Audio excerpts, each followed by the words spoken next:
All right, the first thing you're going to be doing this week is a KWL chart.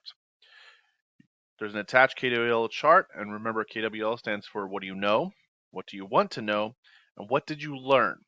So what you're going to do is you're going to pick a topic, any topic you want that's school appropriate, that and you're going to complete the first two sections of the KWL chart. What do you know about that topic, and what do you want to know? Do you want to learn something about cooking? Do you want to learn how to play individual Valorant characters?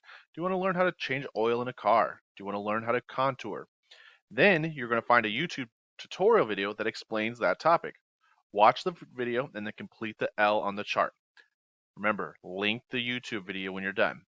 So this is what the chart looks like. I've attached one in the assignment for you to complete. It explains what it is. What do you already know about the topic? What do you want to know about your topic? And then what did you learn? I also attached an example of a KW chart I completed. So my topic is Valorant, which is a new video game. It has multiple characters. Characters have special abilities. The object is to work together as a team using special abilities to win a team versus team setup. Sage is a healing character. That's what I already knew about my topic. What did I want to know? What other characters would work well with my playstyle? Raze seems to have a lot of good abilities, but how do I use them the most effectively? Do characters work better with certain characters? After watching the tutorial video, I learned a Phoenix might be another character that I would enjoy using. Phoenix is a healing character like Sage. Raze has a lot of good abilities, but the person who plays her must be aggressive.